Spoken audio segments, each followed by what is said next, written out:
I was betrayed. Lewis Hamilton lashes out after the Belgian Grand Prix, sparking outrage behind the scenes at Ferrari. You won't believe the massive internal punishment they're planning. Subscribe to stay informed about the latest Formula One news. The chaos that erupted at Spa wasn't a random downturn or a bad weekend. It was the explosion of a long brewing storm inside Ferrari, one that Lewis Hamilton had seen forming from miles away. What had begun as a quiet accumulation of doubts turned into an unstoppable avalanche of outrage and betrayal. For a man who has built his career on discipline, consistency, and loyalty, this felt like a personal attack. Not a racing mishap. Not a team misfire. But a calculated, precision-engineered demolition of his chances, his reputation, and his trust. Hamilton didn't just feel let down, he felt sabotaged. And this wasn't about paddock politics anymore. This was war. When Ferrari announced both drivers would finally receive the highly anticipated double update, new clutch tech, redesigned rear wings, improved cooling channels, the paddock buzzed with excitement. The upgrades were billed as game changers, the final leap toward battling Red Bull and McLaren. The media lapped it up. Analysts speculated this was Ferrari's turning point. Hamilton gave his usual media answers, projecting cautious optimism. But beneath the surface, his instincts were in full alert. He'd seen the signs before, promises that sounded right but never quite delivered in practice. Something didn't sit well. During practice, the contrast between cars was impossible to ignore. Hamilton's machine felt unrecognizable, erratic at speed, twitchy under braking, and completely devoid of the grip he expected. In slow corners, the rear end felt disconnected. On high-speed turns, he battled instability that forced him to back off. Across the garage, Leclerc's feedback was glowing: confidence, balance, consistency. The numbers told a cruel story. Leclerc had more downforce, cooler brakes, smoother torque delivery, sharper launches. Hamilton asked for side-by-side data. What he saw was damning. Identical specs? That was the official line. The truth was something else entirely. Every request for clarity was met with corporate vagueness. Meetings got cut short. Engineers danced around questions. His telemetry sessions mysteriously lost time. The deeper he probed, the more the walls closed in. By Saturday, Hamilton was visibly angry, even if he didn't raise his voice. His Q1 exit wasn't just a shock, it was a slap in the face. At a circuit he has dominated, he was knocked out in the first round while Leclerc looked glued to the track. On the radio, his voice cut like ice. Bold choices today, he said, a clear jab at a setup he never authorized. As Ferrari scrambled to issue cookie-cutter statements about track evolution, Hamilton walked straight out, avoiding every camera. He didn't owe anyone a smile that day. Subscribe to stay informed about the latest Formula One news. Then came Sunday. If Saturday was a disaster, the race was a horror show.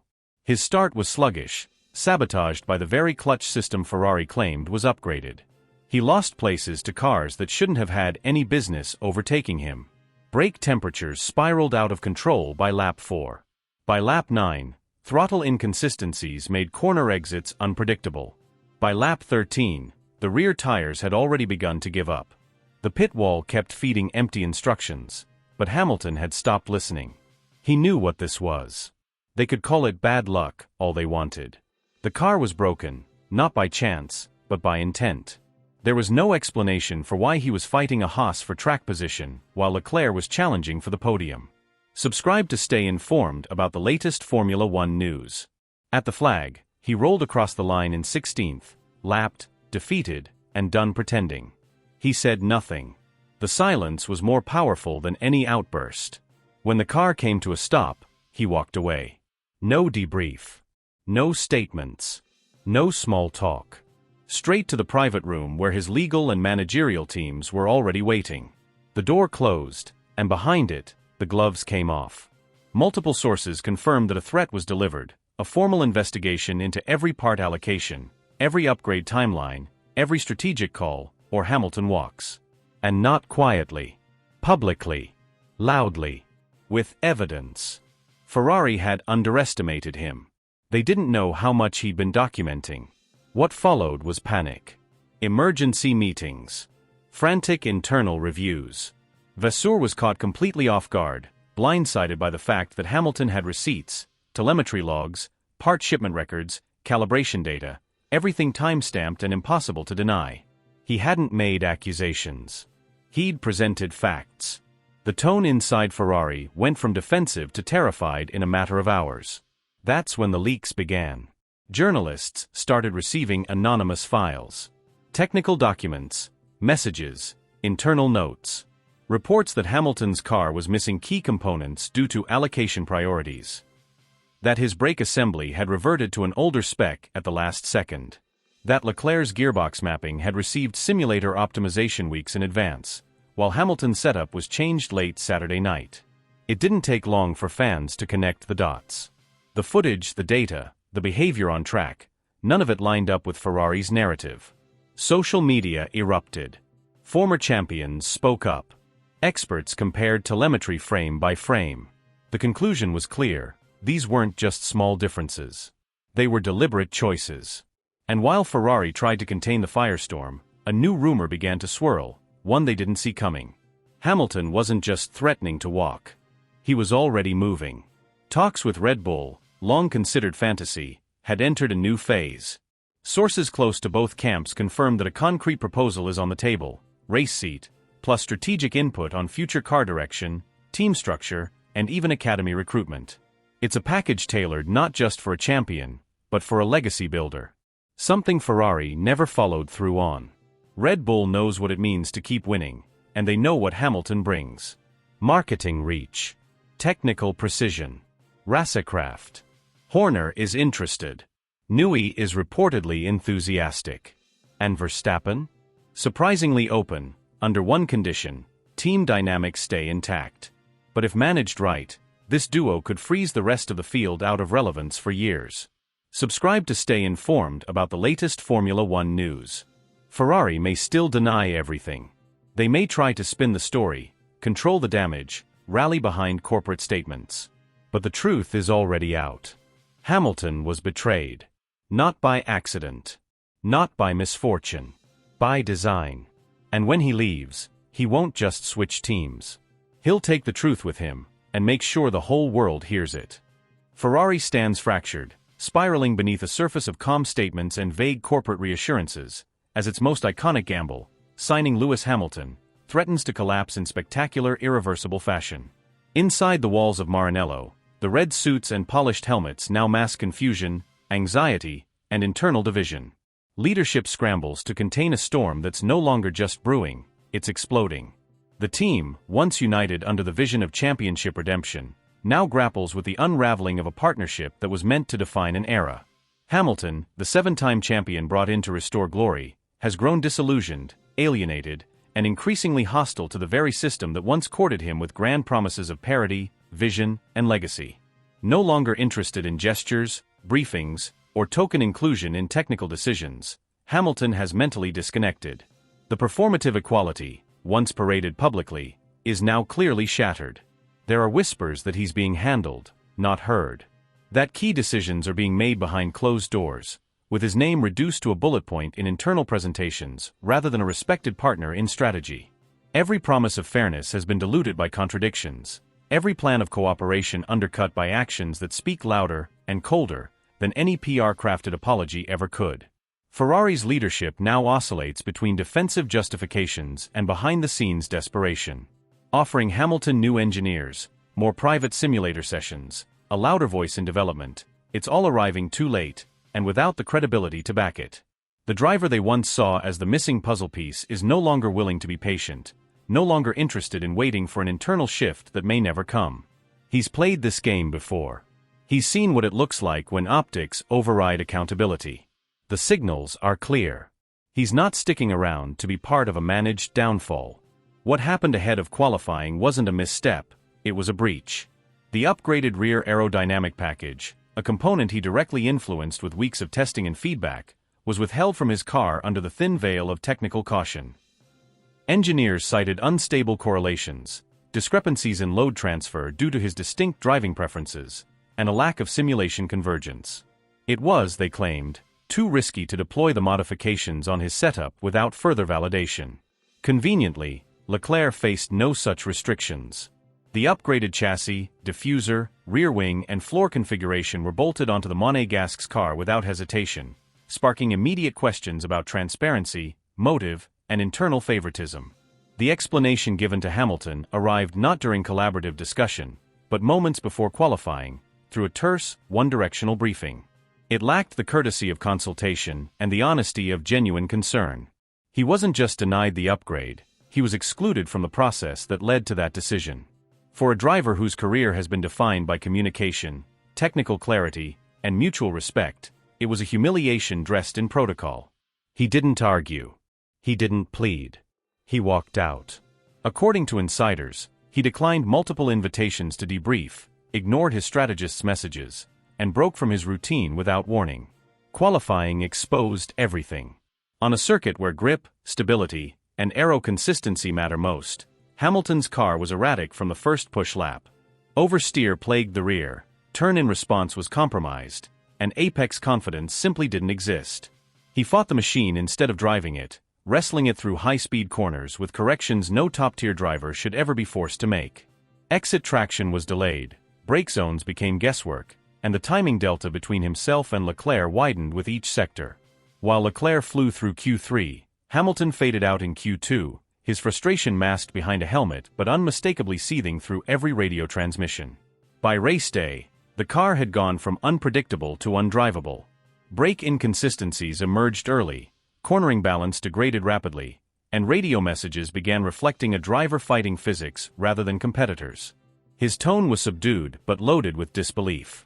Descriptions like dragging left, locking fronts, and rear not planting painted a clear picture of chaos beneath the surface. Adjustments to energy systems and brake bias brought no relief. By lap 6, mechanical symptoms surfaced, gear transitions became clunky, power delivery stuttered, and throttle response vanished at critical moments. The car wasn't just underperforming, it was sabotaging itself with every lap. Every shift in torque delivery felt like a jolt. Every braking point arrived too soon. There was no racecraft to deploy, no strategy to salvage, just damage control from lights to flag. Across the garage, Leclerc was executing flawlessly. Benefiting from a stable platform, enhanced airflow, and superior rear grip, he carved through the field, matched deltas to perfection, and executed a textbook undercut during a mid-race caution. His team's side celebrated with champagne and applause. On the opposite end, Hamilton sat expressionless, a solitary figure surrounded by silence, the only noise being the static of discontent. The press room didn't get a softened version. Hamilton came armed with facts and fire. He spelled it out without hesitation. He detailed every issue, every warning he gave, every time his feedback was disregarded. There was no mention of misfortune, only mismanagement. He didn't accuse anyone by name, but the targets were obvious. He questioned the standard, the logic, the intentions behind choices made in rooms he was once promised access to. There was no theatrics, just conviction. The kind that doesn't fade by the next race. Those within Ferrari now fear what's next, not just in terms of results, but in the realm of consequence. Hamilton isn't bluffing. He's not throwing tantrums or issuing ultimatums. He's planning, watching, preparing. And if he leaves, it won't be quietly, and it won't be without a spotlight turned squarely on the dysfunction that pushed him away. This isn't tension anymore. It's rupture. And in a sport defined by margins, betrayals this deep don't stay buried. They echo, they haunt, and they rewrite legacies. When questioned about whether the withheld upgrades had influenced his race pace, Lewis Hamilton didn't offer an immediate response. He stared forward, his expression unreadable, before replying in a tone devoid of emotion but full of weight, "Go look at the traces. Study the GPS overlays. Put the two cars side by side. This wasn't a matter of a few hundredths. This wasn't about lap-to-lap randomness. What we saw out there wasn't a subtle difference, it was a philosophical divide. That wasn't a version of my car, it was an entirely different concept. So yes, it changed everything. If the explanation they want to put out is safety, fine.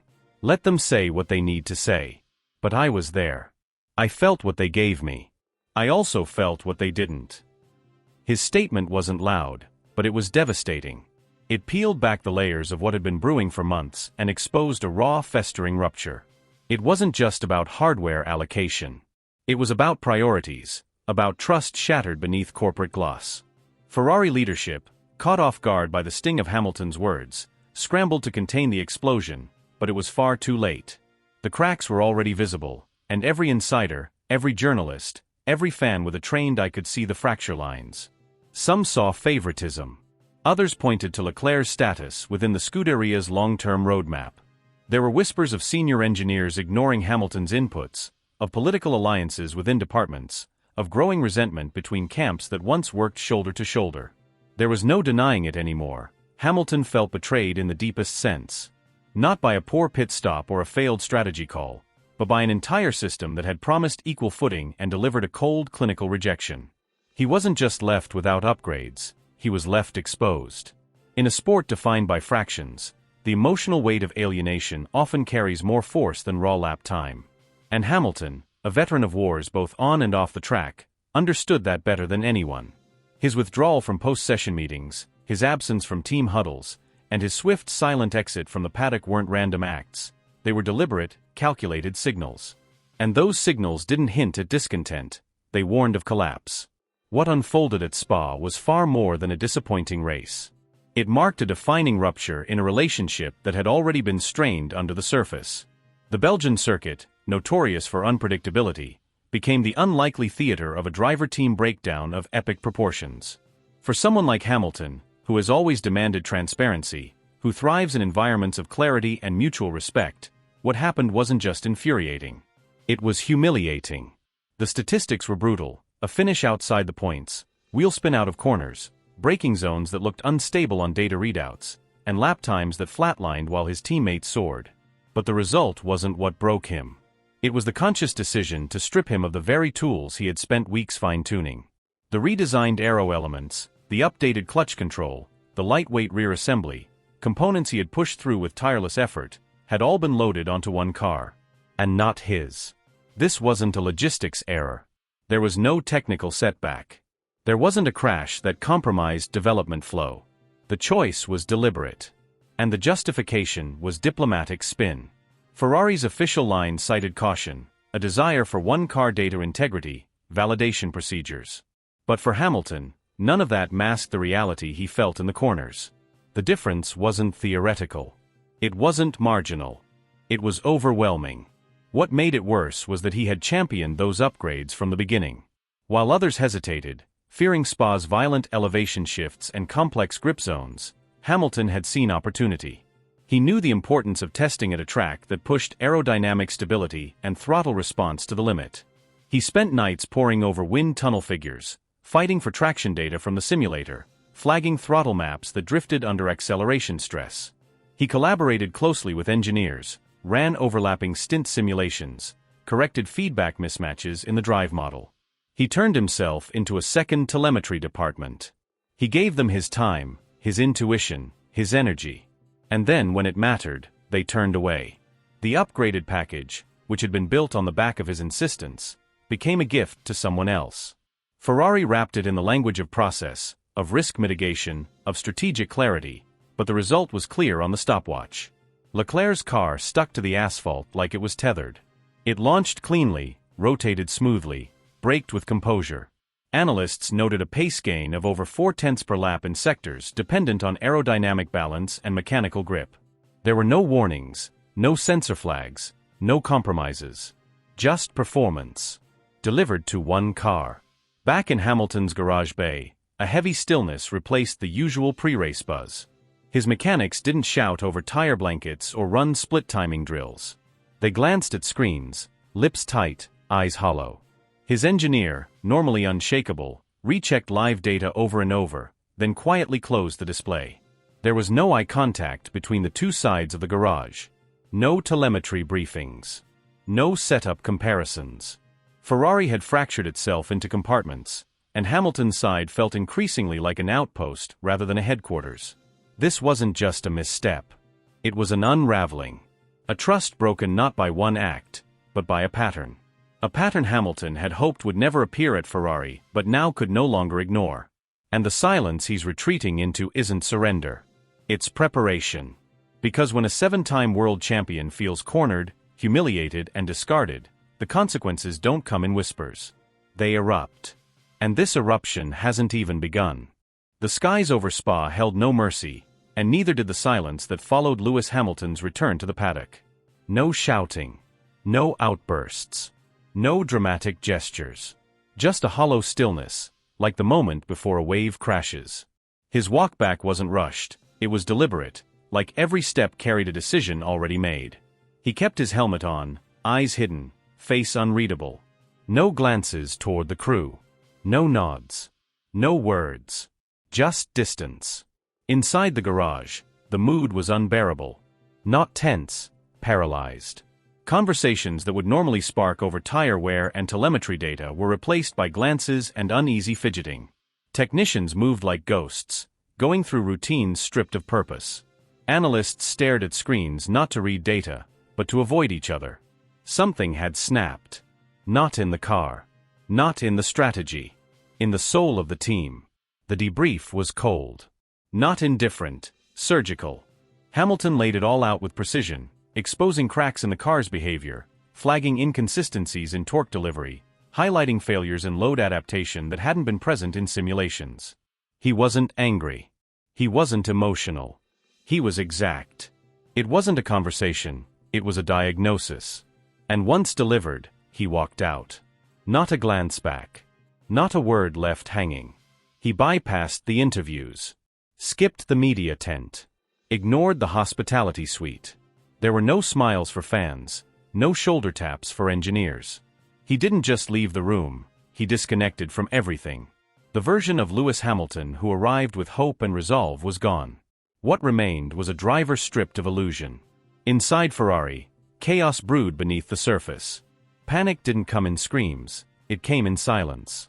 Slack threads went cold. Calendar invites vanished. Meetings were moved behind closed doors. Department leads started covering their tracks. A message from senior management urged everyone to stay on message. But the narrative was already lost. Sponsors felt the tremor. Executives connected to the Hamilton project were no longer optimistic, they were concerned. Reports were demanded. Analyses requested. Projections recalculated. Their investment hadn't been in just lap time, it had been in leadership, relevance, and belief. And what they saw now was confusion, division, and decay. On social media, the reaction ignited instantly. Hashtags spiraled across platforms. Thousands of furious messages swarmed Ferrari's latest post, turning a moment of celebration for Charles Leclerc into a digital battlefield. Words like sabotage, betrayal, injustice weren't trending by accident. They were symptoms of something deeper, a complete collapse in trust between a 7-time world champion and the team that promised him a renaissance. Reddit exploded. Twitter timelines choked on thread after thread of side-by-side analysis. Onboards compared. Pit radio dissected. Sector times scrutinized. Patterns emerged. Timing discrepancies. Strategy oddities.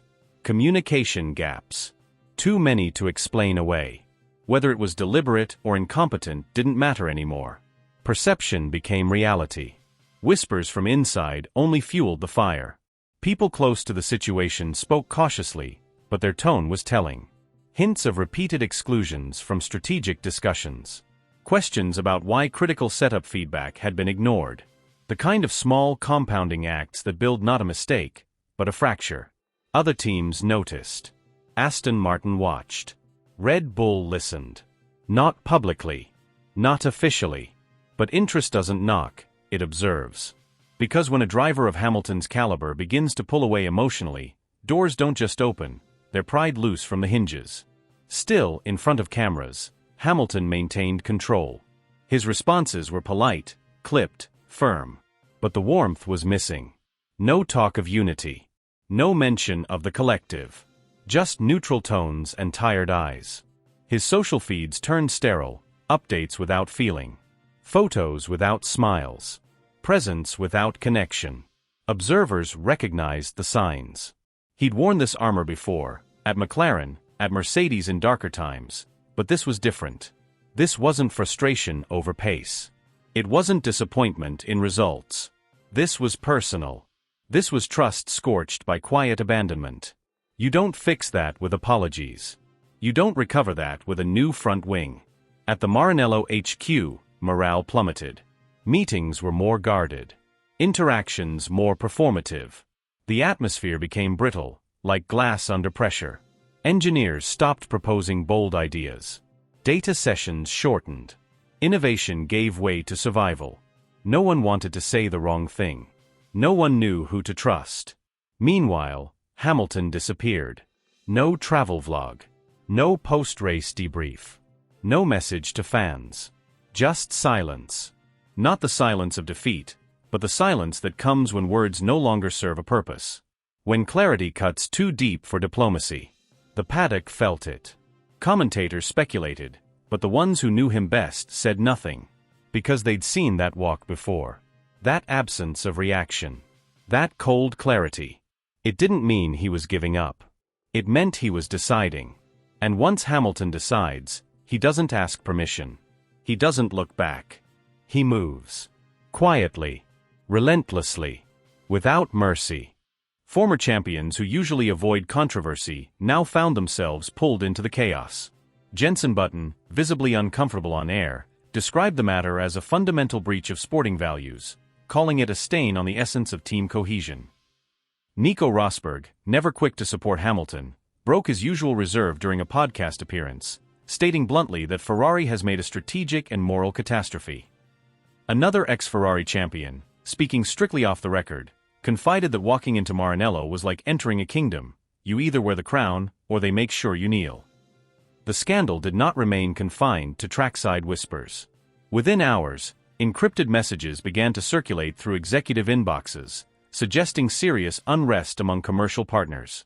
Senior marketing figures from major stakeholders began demanding explanations. Shell and Ray-Ban, long-standing pillars of Ferrari's public face, were allegedly alarmed enough to request urgent clarifications. The team's corporate hierarchy went into containment mode. An emergency session was called at the highest levels, but no public comment followed. The silence from official channels only deepened suspicions. Back in the paddock, the mood inside Hamilton's circle turned visibly frigid. His usual affable demeanor was replaced with a practiced detachment. He left the venue without any coordination from Ferrari logistics. No shared car, no driver escort. Just a private vehicle, a personal aide, and an unmistakable sense of separation. Not a word was spoken, yet every step conveyed a message few could miss. The rift was no longer speculative. The trust was fractured beyond repair. Speculation mutated rapidly into momentum. There were no confirmations, only carefully timed suggestions. Was this the prelude to a mid-season exit? Could this trigger a stunning late-career transfer to another top contender? Names were tossed into the storm: Red Bull, Mercedes, even a potential sabbatical. One veteran paddock reporter stated confidently that discussions were already underway. Not hypotheticals, plans. Legal teams combing through clauses.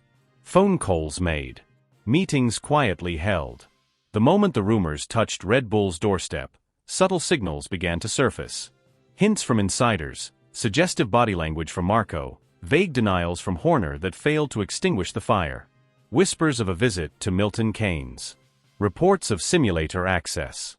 Confidential dialogues reportedly held weeks prior. An orchestrated silence, letting speculation do what official statements could not. In under a single day, the incident evolved into a full-scale crisis.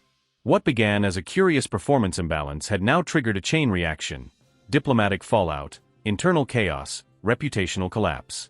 The garage that once symbolized unity and precision now looked like a set from a political thriller. One man at the center. An entire global audience watching. A silent accusation hanging in the air. Hamilton refused interviews. No press conference. No clarifications. The optics became the story. Every journalist zeroed in on data. Every fan analyzed body language. Every photo, every soundbite, was dissected. And while Ferrari's social media tried to maintain a business-as-usual front, the community wasn't fooled. The carefully constructed facade of internal harmony had been pierced. Inside Maranello, the shift was not subtle. Whispers of favoritism turned into open tension. Engineers no longer aligned. Meetings once centered on technical progress now focused on narrative control. Communications teams worked overtime to contain fallout. Some departments operated in isolation. Others simply froze. Ferrari was no longer managing a team, it was managing a crisis. Hamilton's management, experienced in navigating turbulent waters, transitioned into full defense mode. Their strategy now resembled legal preparation. Not just protection of image, but preservation of principle. Technical records, communication logs, and strategic briefings were being compiled. If necessary, they were ready to present evidence.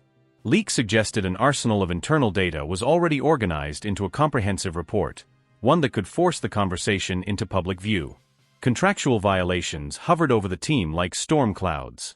Hamilton's agreement included explicit provisions guaranteeing parity in vehicle development and strategic resources. Those clauses weren't decorative, they existed because of prior scars. Previous betrayals. Old battles with teams that played politics. What happened at Spa wasn't a miscommunication, it was perceived as a trigger. One that could activate consequences not just inside the paddock, but inside courtrooms. Team leadership, under intense scrutiny, offered nothing substantial. Press briefings turned vague. Strategic intent became the default excuse. Terms like resource efficiency and long-term gains were recycled in every interview. The media didn't buy it. Neither did fans. Internally, divisions hardened. Factions emerged, some loyal to Hamilton's ethics, others resigned to the direction dictated from above. It no longer resembled a collaborative institution. It looked like the early stages of a collapse. Red Bull, unlike most in the paddock, didn't flinch at the sight of unfolding scandal. Their leadership leaned into the chaos. Sources familiar with their negotiation practices confirmed that contact had not only been made, it had intensified. Proposals were floated. Timelines were discussed. Branding strategies were evaluated. It wasn't just about performance, it was about the spectacle. About shaking the very structure of Formula One. About pairing the two most intense competitors on the grid and daring the world to look away. Verstappen, publicly indifferent, was fully informed behind closed doors. He hadn't vetoed the idea. He hadn't welcomed it either. But those close to him said he saw it as a test, not a threat. He believed the battle could be historic. A chance to define not just an era, but a legacy. The developments no longer required official statements. The tension was visible, audible, palpable. Ferrari's command structure eroded under pressure. Sponsors murmured about contingency plans. Fan sentiment turned sour. Even loyalists began to question the team's trajectory. For a team defined by prestige, the current narrative had become radioactive. Hamilton's silence persisted. And that silence screamed louder than any podium finish ever could. Every move from this point forward wouldn't just influence the title fight. It would define the moral compass of the sport itself. Because this wasn't about setups or strategy calls anymore. This was retribution, precision engineered in plain sight. Hamilton has stepped into a territory from which there is no return. Gone is the polished public figure, the tactful diplomat playing the long game. In his place stands a man stripped of illusions, drained of patience, and done pretending. The facade has cracked, not in fury, but in something far more dangerous, total clarity. After Spa, the world didn't witness a tantrum or a dramatic outburst. It saw a man reaching the edge, not only abandoned by the machinery that once promised him glory, but now seeing with brutal precision how hollow those promises really were. His words didn't need embellishment. They were cold, concise, and final. There's a limit to how much a man can take. And I think I've just found mine. This wasn't noise. It was the sound of something snapping, quiet, measured, and absolutely unmissable. Behind that calm tone is a fury that's been building silently, month after month. The betrayal wasn't sudden. It's been a slow drip of dismissals, second guesses, and empty assurances dressed as strategy. Now the dam is ready to break, and when it does, there will be no way to contain it. The speculation isn't about whether Hamilton will react. It's about how many rules he'll break in the process. He has nothing left to prove. Every victory he ever needed, he already achieved. Which makes him lethal. If he starts pulling back the curtain, exposing the manipulation, the favoritism, the quiet sabotage, the entire system will quake. If he walks early, everything around Ferrari collapses instantly. If he chooses to stay and fight, He'll weaponize every ounce of pain into speed no one else can match. The tension is suffocating. Team briefings feel like interrogations. Engineers avoid eye contact. Executives cling to statements that no one believes. Other teams stay alert, not with excitement, but with fear. Because when Hamilton is cornered, history shows he doesn't just strike back, he burns the entire script. He's not seeking peace anymore. He's calculating damage. Every radio call, every pit stop, every on-track move now carries an undercurrent of something far more sinister than frustration. The air around him feels different, heavier, colder, sharper. And the silence between his words is louder than anything he's said. Outside the paddock, chaos brews. Fans no longer debate wins and lap times. They analyze eye twitches, posture, and unspoken moments. Footage is slowed down, radio messages dissected like state secrets. Theories spread like fire, because everyone knows something massive is about to unfold. The media can barely keep up. Headlines shift every hour. Rumors evolve into near certainties, only to be overtaken by something even darker. Behind every closed door, someone is whispering the same question: how bad is this going to get? Ferrari failed to grasp what they brought into their house. Hamilton was never just a competitor. He was a weapon, one that could elevate or destroy, depending on how it was handled. And they mishandled it in the worst way. They didn't just disappoint him. They erased his faith. What's left is a man unbound by loyalty, stripped of patience, immune to diplomacy. That combination isn't manageable, it's explosive. Whatever comes next will leave scars on reputations, shatter illusions of unity, and turn every conversation in the paddock into a crisis meeting. If the speculation is even remotely accurate, if conversations with Red Bull have started, or worse, if Hamilton plans to let the world hear what he's kept hidden, Formula One won't be able to contain the fallout. This is no longer about competition. It's personal, strategic, and apocalyptic. No filter, no restraint, no rehearsed forgiveness. The entire dynamic of the sport is hanging by a thread, and the man holding the scissors isn't smiling. This is not about one season, one team, or one decision. It's a reckoning aimed straight at the heart of an empire that thought it could control him. The story isn't approaching its end. It's approaching its detonation point.